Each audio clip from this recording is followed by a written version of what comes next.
Praise the lord. అందరూ బాగున్నారండి.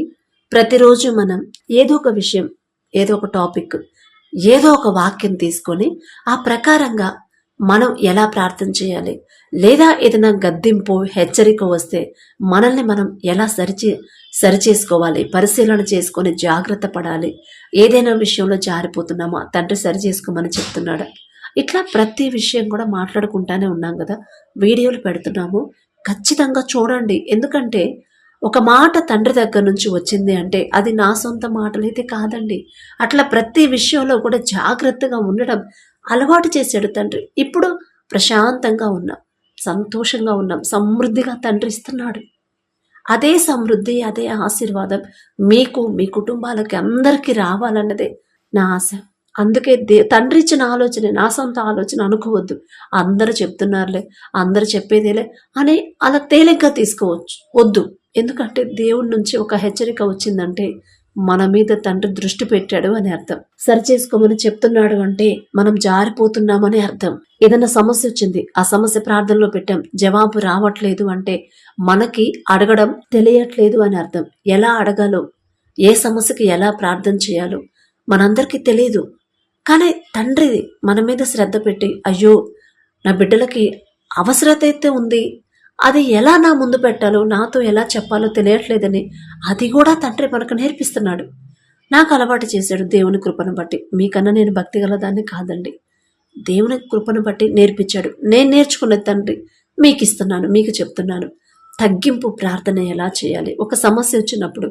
అందుకే చాలా వీడియోలు గర్భఫలం కోసం ఎలా ప్రార్థన చేసుకోండి, బిడ్డల కోసం ఎలా ప్రార్థన చేసుకోండి, ఆరోగ్యం కోసం, అప్పుల కోసం, ఇంకా మీరు ఏదైనా డౌట్ ఉంటే ఇలా ఈ సమస్యకి ఎలా ప్రార్థన చేయాలి సిస్టర్ అని నాకు కమెంట్లో పెడితే దేవుని కృపను బట్టి మీకు మరలా ఎలా చేసుకోవాలో చెప్తాను ఆ సమస్యకి.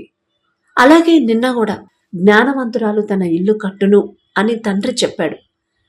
ఆ జ్ఞానం మన సొంత జ్ఞానం అయితే మన వల్ల కాదు, కానీ ఆ జ్ఞానం తండ్రి ఇస్తేనే, తండ్రి జ్ఞానం అయితేనే మనం కట్టుకోగలం. ఆ జ్ఞానం కూడా దేవుణ్ణి ఎలా అడగాలి అనేది వీడియో పెట్టాను, కానీ చాలా తక్కువ మంది చూశారు. నాకు బాధగా అనిపించింది. ఎందుకంటే అది మనకు అవసరం కదా. ప్రతి దినము కూడా మనం మరణించేదాకా మన కుటుంబాన్ని సరిచేసుకుంటూ ఉండాలి కదా. అందరూ మన పిల్లలు కానీ, భర్త కానీ, పెద్దవాళ్ళు కానీ, చిన్నవాళ్ళు కానీ, అందరు కుటుంబం అంతా కట్టుకోవాలంటే ఆ జ్ఞానం కావాలి. తండ్రి జ్ఞానం అయితేనే అది ఎలా అడగాలి అనేది తండ్రి ఇచ్చిన ఆలోచన చొప్పునే మీకు పెట్టాను. నేను అలానే ప్రార్థన చేసుకుంటానండి.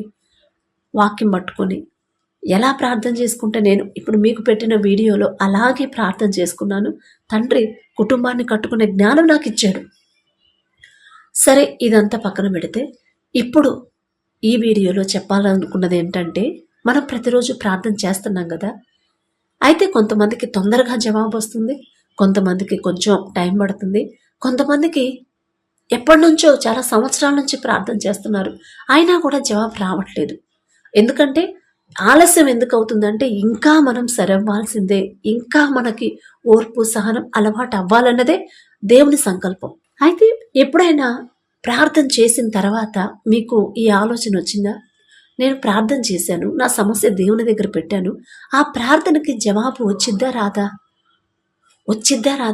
లేదు, వచ్చిద్ది అని మీకు ఎప్పుడైనా అనిపించిందా? చేసిన ప్రార్థనకి జవాబు మనకి రాబోతుంది అనడానికి కొన్ని గుర్తులున్నాయి. ఆ గుర్తులను బట్టి మనం గుర్తుపట్టవచ్చు. మనకు అర్థమైపోయింది ఆ సమస్యకి పరిష్కారం వస్తుందా రాదా, ఆ ప్రార్థనకి జవాబు వచ్చిద్దా రాదా అనేది ఇప్పుడు నేను చెప్పే ఆ గుర్తులను బట్టి మనకు అర్థమైంది. ఎందుకంటే ఇప్పుడు మీరు ప్రార్థన అవసరతలు పెడుతున్నారు. నేను కూడా నా పర్సనల్గా అంటే నాన్నకి హెల్త్ బాగాలేదు, ప్రార్థన ఈ వీడియోలు, ఈ యూట్యూబ్ ఛానల్ స్టార్ట్ చేసిన తర్వాత కుటుంబంలో ఎన్నో శోధనలు, ఎన్నో ఆటంకాలు, చాలాసార్లు ఆపేద్దాం అనుకున్నా, అయినా సరే తండ్రి ఆ సమస్యలన్నీ పరిష్కరించుకుంటా, సాతాను అపవాది ఎన్నో దారులుగా, ఎన్నో విధాలుగా ఇబ్బంది పెడతానే ఉన్నాడు, అయినా తండ్రి ధైర్యం ఇచ్చి ముందుకు నడిపిస్తానే ఉన్నాడు. ఇక దేనికి చిక్కట్లేదని ఎన్ని సమస్యలు వచ్చినా, అన్నయ్య అయితే చెదల మంది ఆగేశాడు. మా అన్నయ్య చెదల మంది ఆగేశాడు. 24 గంటలు అయితే కానీ బతకడానికి చెప్పారు డాక్టర్లు. 10 రోజులు హాస్పిటల్లో ఉండాలన్న వాళ్ళు. దేవుని కృపను బట్టి తండ్రి చేసిన కార్యం 5 రోజుల్లోనే క్షేమంగా ఇంటికి వచ్చాడు. తర్వాత నాన్న సీరియస్ అయిపోయింది, మరణం దాకా వెళ్ళిపోయాడు. మళ్ళీ తండ్రి మళ్ళీ క్షేమంగా కన్నీటితో దేవుని పాదాల దగ్గర కూర్చుంటే తండ్రి చూడలేడుగా మనం ఏడిస్తే. మళ్ళీ నాన్నను క్షేమంగా తెచ్చాడు. నాన్న ప్రాబ్లం ఏంటంటే, మనకి ఒక మనిషికి ఒక నిమిషానికి గుండె 72 సార్లు కొట్టుకోవాలి ఆరోగ్యవంతుడైన మనిషి సగటు గుండె వేగం. కానీ మా నాన్నకి నిమిషానికి 50 సార్లే కొట్టుకుంటుంది ఇప్పుడు కూడా. ఒక చేతికి పక్షవాతం, ఒక చేయి పనిచేయదు, గుండె సమస్య 50 సార్లే కొట్టుకునిద్ది చాలాసార్లు. అందుకే సీరియస్ అయింది. ఏ ఆపరేషన్ లేదు, ఏది లేదు, కానీ మందులు ఇచ్చారు. ఆ మందులు వాడినంత కాలం బతుకుతావయ్యా, అవి ఆపేమంటే ఇక చెప్పలేమని డాక్టర్లు చెప్పేశారు. అయినా సరే ఆ సమస్య చెప్పిన తర్వాత 4 సంవత్సరాలు తండ్రి ఇప్పుడు కూడా క్షేమంగానే ఉంచాడు. కానీ నాన్నని అపవాది శోధిస్తూ ఉంటాడు. అప్పుడు సీరియస్ అయిపోయింది. మళ్ళీ దేవుని పాదాలు పట్టుకుంటే మళ్ళీ క్షేమంగా ఇంటికి తెస్తా ఉన్నాడు. ఇప్పుడు కూడా ఒక్కడే ఉంటాడు ఇంట్లో. అన్నయ్య వాళ్ళు కూడా కొంచెం దూరంగా వెళ్ళారు పనుల కోసమని, తప్పని పరిస్థితుల్లో వెళ్ళారు. నాన్న ఒక్కడే ఉంటాడు, అమ్మలేదు కదా. ఇక ఇవన్నీ కల్పిస్తున్నా కూడా వీటన్నిటిని కూడా లెక్క చేయట్లేదని అపవాది ఎంత ఘోరంగా అంటే, ఇక అమ్మని తిప్పుకోలేని చేశాడు అపవాది. తండ్రి అన్యాయస్తుడు కాడండి, తండ్రి అన్యాయస్తుడు కాడు. సేవ చేస్తున్నారు కదా, దేవుని పని చేస్తున్నారు, అయినా కూడా ఏంటిది మరణాలేంటి, ఈ సమస్యలు ఏంటి అనుకుంటారు అందరూ. సమస్యలు తెచ్చేది మన తండ్రి కాదు, అపవాది తెస్తాడు. మన తండ్రి విడిపిస్తాడు. ఇక అమ్మ విషయంలో అపవాది మరీ బలంగా పనిచేశాడు. అమ్మ రీసెంట్గానే చనిపోయింది. ఆ టైంలో గట్టిగా అనుకున్నాను, ఇక ఆపేస్తాను, ఇక నా వల్ల కాదు, నేను ఎలా తట్టుకోను, నేను ఎవరికి ఏ అన్యాయం చేయలేదు, ఎవరినే బాధ పెట్టలేదు, అందరితో సమాధానంగా ఉన్నాను, అయినా సరే ఎందుకు నాకు, నా వల్ల కాదు, నేను ఆపేస్తాను అని ఇక డిసైడ్ అయిపోయాను. సెప్టెంబర్ నెలలో అమ్మ చనిపోయింది. డిసైడ్ అయిన తర్వాత ఒకరోజు నా పని నేను చేసుకుంటుంటే తండ్రి ప్రేరేపణ అంటే మాట్లాడినట్టు అనిపించింది. అమ్మ అంటే దుఃఖం కదండి, అమ్మ చనిపోయింది. రోజు గంటలు గంటలు మాట్లాడిద్ది, చిన్నపిల్ల మనస్తత్వం అమ్మది. అది కాదమ్మా, ఏదైనా మాట అడిగితే 10 సార్లు 10 మాటలు చెప్పిద్ది ఒక మాట అడిగితే. సరేనమ్మా నేను పనిలో ఉన్నాను, పిల్లలు ఉన్నారు, నేను సరే ఫోన్ పెట్టేస్తున్నానంటే అమ్మమ్మమ్మ ఈ ఒక్క మాట నువ్వు అని అట్లా మాట్లాడిద్ది ఒక ఫ్రెండ్ లాగా. అలాంటి ఆమె చనిపోయేసరికి ఇక నాకు నా వల్ల ఆపేస్తాను, ఇక నా వల్ల కాదని. కానీ తండ్రి ఒకటే మాట అన్నాడు, నీకు నేను కావాలా, మీ అమ్మ కావాలా, ఒకటే మాట అండి. ఇక ఆ మాట అన్న తర్వాత ఇక అమ్మ కోసం నేను ఎందుకు ఏడుస్తాను. ఆ రోజు నుంచి ఇక నాకు దుఃఖం అనేదే లేదు. ఇప్పుడు కూడా నీకు అమ్మ కావాలా, మీ అమ్మ కావాలా, నేను కావాలా అన్నాడు. అమ్మ ఉంది అంటే ఇమ్మంటే ఇస్తాడు, తండ్రికి అసాధ్యమైంది ఏది లేదు కదా. కానీ మళ్ళీ మరణం గ్యారంటీయే కదా. కానీ తండ్రి ప్రేమ, తండ్రి తోడే కదా మనకి శాశ్వతంగా మరణం తర్వాత కూడా ఉండేది. ఆ రోజు నుంచి ఇక నేను అసలు ఏడుపు ఎటుపోయిందో, దుఃఖం ఎటుపోయిందో, బాధ ఎటుపోయిందో, దిగులు ఎటుపోయిందో ఇప్పటిదాకా మళ్ళీ లేదు. మళ్ళీ రీసెంట్గా నాన్నకు హెల్త్ బాగాలేదు, మళ్ళీ వెళ్ళి ఇక్కడ నుంచి హైదరాబాద్ నుంచి మళ్ళీ వెళ్ళి నాన్నకు హాస్పిటల్లో చూపించి మళ్ళీ వచ్చి ఇట్లా 2-3 సార్లు తిరుగుతూనే ఉన్నా. అందుకే మధ్యలో మీకు వీడియోలు పెట్టట్లేదు. అయితే ప్రార్థన చేసిన తర్వాత మనకు జవాబు వచ్చిద్దా రాదా అనేది ఎలా తెలిసిద్ది అనే దానికోసం ఇదంతా చెప్పాను. రీసెంట్గా ఒక సిస్టర్ ఒక ప్రేయర్ రిక్వెస్ట్ పెట్టారు. వాళ్ళ హస్బెండ్ ఆమె పిల్లల్ని వదిలిపెట్టేసి వెళ్ళిపోయారంట. నాకు నైట్ పూట 2 గంటలప్పుడు 3 గంటలప్పుడు వాట్సాప్ చేశారు. నేను చూసుకోలేదు. తెల్లారి 5 గంటలకు 6 గంటలకు లేచిన తర్వాత చూస్తే ఆమె పాపం ఏడుస్తా వాట్సాప్ వాయిస్ మెసేజ్ పెట్టారు. భలే బాధ అనిపించింది. ఇక అక్కడే ఇక హాల్లో బయటికి వెళ్ళి ఫోన్ చూశాను హాల్లో. ఇక నాకు కన్నీళ్ళు ఆగలేదు, ఎందుకంటే ఆమె అంత బాధపడుతూ పెట్టింది. ఇక అక్కడే మోకాళ్ళు వేసి తండ్రి పాదాలు పట్టుకుంటే ఎప్పుడైతే ఆ ప్రార్థన తండ్రికి ఆమె సమస్య అప్పగించిన తర్వాత ఇక ఆమెన్ అని అయిపోయిందో, మళ్ళీ నాకు ఆ సిస్టర్ సమస్య కానీ ఆమె కానీ గుర్తురాలా. ఇక నాకు గుర్తులేదు. తర్వాత మళ్ళీ ఆమె నిన్న మెసేజ్ చేసింది. ఆ రోజు అంటే ఒక 20 రోజుల క్రితం చేసిన ప్రార్థనకి తండ్రి జవాబు ఇచ్చాడు. నేను మర్చిపోయాను, ప్రార్థన చేశాను, నేను మర్చిపోయాను. ఆయన వచ్చాడంట, తిరిగి వచ్చాడంట. వచ్చినప్పుడు నాకు మళ్ళీ చెప్పాలి కదా, సిస్టర్ మరి మనం కన్నీటి ప్రార్థన చేశారు, దేవుని కృపను బట్టి తండ్రి నా భర్త మనసు మార్చి నా దగ్గరికి పంపించాడని చెప్పాలి కదా. చెప్పలేదు. మళ్ళీ నిన్న మెసేజ్ పెట్టింది, సిస్టర్ మళ్ళీ వెళ్ళిపోయాడు, మళ్ళీ ప్రార్థన చేయండి. ఎంత ఫోన్ చేసినా ఫోన్ ఎత్తట్లేదు, పిల్లలు దిగులేసుకుంటారని మళ్ళీ ఏడ్చింది. నేను అడిగాను, కాదు సిస్టర్, తండ్రి కార్యం చేశాడు, మన కన్నీరు తండ్రి చూడలేడు.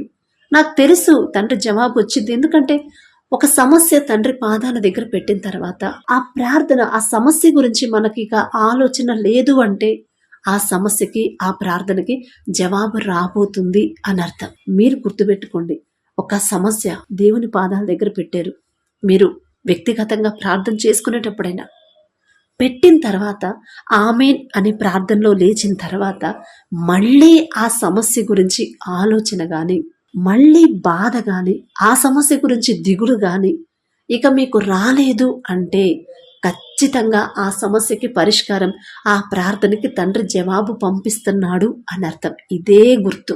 నాకు ఆ రోజు అర్థమైంది. అర్థమైన తర్వాత అప్పుడు నాకు అనిపించింది, అసలు ఆ రోజు ప్రార్థన చేశాను, ఇక నాకు అసలు ఆలోచనే లేదు, నా మైండ్లో లేదు కదా. మళ్ళీ ఆమె మెసేజ్ పెట్టిన తర్వాత నాకు గుర్తొచ్చింది, అరే అవును కదా, మొన్న ఆ రోజు మార్నింగ్ 5 గంటలకు 6 గంటలకు లేచి ఆ రోజు కన్నీటి ప్రార్థన తండ్రి ఇచ్చాడు కదా, ఖచ్చితంగా తండ్రి కార్యం చేసే ఉంటాడే అనుకుంటానే ఉన్నాను. ఈ రోజు చెప్పింది ఆ సిస్టర్, వచ్చారు సిస్టర్, నా భర్త వచ్చాడు, బాగానే ఉన్నాము, మళ్ళీ వెళ్ళిపోయాడు అని చెప్పింది. మళ్ళీ రావాలని మళ్ళీ ప్రార్థన చేయమని మళ్ళీ పెట్టింది. ఇంకోసారి అలా చేయకండి, తండ్రి చేసిన కార్యం, తండ్రికి కృతజ్ఞతలు చెప్పాలి, అందరికీ తెలియాలి తండ్రి చేసిన కార్యం. అట్లా ఎప్పుడు అట్లా చేయొద్దు సిస్టర్ అని. అందుకే మీకు అనేది, మీ జీవితంలో తండ్రి ఏ కార్యం చేసినా, మీ ప్రార్థనకి జవాబు వచ్చినా, మనం ప్రార్థనలో పెట్టిన తర్వాత మీరు జవాబు పొందుకుంటే ఖచ్చితంగా నాకు కమెంట్ రూపంలో సాక్ష్యం పెట్టండి. ఎందుకంటే తండ్రి కృతజ్ఞతలు చెప్పాలి. తండ్రి చేసిన కార్యానికి కృతజ్ఞతలు చెప్పకపోతే అది ఎంత తప్పండి. మీకు ఎలా ఉండేదో కానీ నాకైతే మనసు ఒప్పుకోదు అసలు.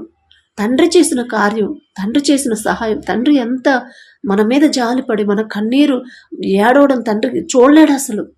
మనం ఏడ్చేమని ఒక్కసారి ఒక్క ప్రార్థనే చేసింది, ఒక్కసారి కన్నీటితో దేవుని పాదాలు పట్టుకుంటే ఆయన వచ్చాడంట. మరి వచ్చినప్పుడు నాకు చెప్పాలి కదా, చెప్తే దేవుని కృతజ్ఞతలు చెప్తే తండ్రి ఇంకా వాళ్ళని బ్లెస్ చేసేవాళ్ళు కదా. మళ్ళీ వెళ్ళిపోయారండి. మళ్ళీ ఈరోజు అంతా ప్రేయర్ చేయమని పాపం ఏడుస్తూనే ఉన్నారు. ధైర్యం చెప్పాము, దేవుని కృపను బట్టి ప్రార్థన చేసుకోండి, ప్రార్థనలో ఉండండి, ఖచ్చితంగా వస్తాడు, మీరు బాధపడొద్దు. పొద్దున 10 గంటల నుంచి ఫోన్ చేస్తే ధైర్యం చెప్తా దేవుని కృపను బట్టి మళ్ళీ సాయంత్రానికి ఆయన వచ్చాడు. అట్లా దేవుని కార్యాలు పొందుకొని మీరు సాక్ష్యం మాత్రం పంచుకోకపోతే మరలా మళ్ళీ మీకు అదే సమస్య రిపీట్ అయింది. గుర్తుపెట్టుకోండి, మీరు చేసిన ప్రార్థనకి జవాబు వస్తుంది అనడానికి గుర్తు ఇదే. ఒక సమస్య తండ్రి పాదాల దగ్గర పెట్టిన తర్వాత ఇక ఆ సమస్య గురించి కానీ, ఆలోచన కానీ, బాధ కానీ, దుఃఖం కానీ, టెన్షన్ కానీ, భయం కానీ ఉండదిక.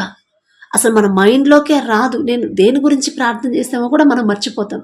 అలా మర్చిపోయారు అంటే ఖచ్చితంగా మీ ప్రార్థనకి, ఆ సమస్యకి పరిష్కారం వస్తుంది అని అర్థం. ఇప్పుడు నాన్న విషయంలో నాకు అదే గుర్తు. మొన్న ఫోన్ చేశాడు, అమ్మా నా పరిస్థితి అస్సలు బాగాలేదమ్మా, చాలా ఇబ్బందిగా ఉంది, ఆయాసం ఎక్కువైంది, హాస్పిటల్ తీసుకెళ్లే వాళ్ళు లేరు, నాకు ఏం చేయాలో అర్థం కావట్లేదు, అసలు బతకడం కూడా వేస్ట్ అంటాడు. నాన్న నువ్వు అట్లా అనొద్దు, మన తండ్రి ఉన్నాడు అని తండ్రి పాదాలు పట్టుకున్నాను. తండ్రి అయ్యా, అమ్మ లేదు, అమ్మ లేకపోయినా నాకు మీరున్నారు, నాకు చాలు. నాన్న సాక్ష్యం ఉంది, నాన్న బలమైన సాక్ష్యం, ఆ సాక్ష్యం నలుగురితో పంచుకోవాలి, అది నా ఆశ. ఆ సాక్ష్యం పంచుకునేదాకా నాన్నకు ఆరోగ్యం ఇవ్వండి అని దేవుని పాదాలు పట్టుకొని ప్రార్థన చేశాను. ఒక్కసారి ప్రార్థన చేశాను. దేవుని కృపను బట్టి మళ్ళీ ఓపిక ఇచ్చాడు, మళ్ళీ ఆరోగ్యం ఇచ్చాడు. ఇక ప్రార్థన చేశానంటే ఇక మళ్ళీ నాకు ఆ టెన్షన్ ఉండదు, భయం ఉండదు, ఇక మర్చిపోవడమే. నాన్న చెప్తా ఉంటాడు, నాన్న ఏం కాదు, జవాబు వచ్చింది, తండ్రి ఆరోగ్యం ఇస్తాడు, నువ్వు ప్రశాంతంగా కూడా, నన్ను ప్రశాంతంగా ఉండని, నన్ను కంగారు పెట్టగాకు అని చెప్పినని వదిలేస్తాయి. ఇక వదిలేశాను. మళ్ళీ నాన్న ఫోన్ చేసి, అమ్మ బాగానే ఉందమ్మా, అసలు ఎట్ట తగ్గిందో నాకు అర్థం కావట్లేదు, ఆయాసం లేదు, ఏం లేదమ్మా అని చెప్పాడు. అందుకనే మీరు ప్రార్థన చేసేటప్పుడు మీకు జవాబు వస్తుంది అనడానికి బాగా గుర్తు పెట్టుకోండి. అది మైండ్లో లేదు అంటే జవాబు వచ్చేసినట్టే. అదే మైండ్లో ఉందంటే మీరు ఇంకా ఎక్కడో తప్పిపోతున్నారు, మీరు ఇంకా ఎక్కడో జారిపోతున్నారు, సరిచేసుకోండి అని గుర్తు. కాబట్టి బాగా ఆలోచించండి. మీ సమస్యల గురించి నేను చాలా సీరియస్గా ప్రార్థన చేస్తున్నాను. మీరు నాకు కమెంట్లో పెట్టే వాటి గురించి చాలా సీరియస్గా, ఆసక్తిగా, కన్నీటితో. ఎందుకంటే మీ గురించి తండ్రి నాకు అప్పగించిన పని నేను శక్తి లోపం లేకుండా నేను చేయాలి కదా. అందుకే మీరు విశ్వాసంతో ఉండండి, ఖచ్చితంగా తండ్రి కార్యం చేస్తాడు మీ జీవితంలో. ప్రార్థనలో మాత్రం ఉండండి. ఇక్కడ జవాబు పొందుకొని మళ్ళీ వేరే చోటకి వెళ్ళారంటే ప్రార్థనలో వెనకబడిపోతారు, దేవుని కోపం వచ్చింది. గుర్తుపెట్టుకోండి, అట్లా తప్పిపోయిన వాళ్ళందరూ మళ్ళీ వస్తున్నారు. అందుకని చెప్తున్నాను, అట్లా వెళ్ళకండి. సరైన క్రమం అనేది ఎలా ప్రార్థన చేయాలనేది తండ్రి మనకు నేర్పిస్తున్నాడు. అలాగే ఏ సమస్యకి ఎలా ప్రార్థన చేయాలి, ఇంకా మీకు ఏదైనా సమస్యలు ఉంటే ఎలా ప్రార్థన చేయాలో నన్ను అడగండి. దేవుని కృపను బట్టి, నా జ్ఞానం కాదండి, దేవుని కృపను బట్టి ఏ వాక్యం పట్టుకొని ప్రార్థన చేయాలో, ఆ సమస్య దేవుని దగ్గర పెట్టాలో నేను చెప్తాను. ఓకేనా? Praise the lord.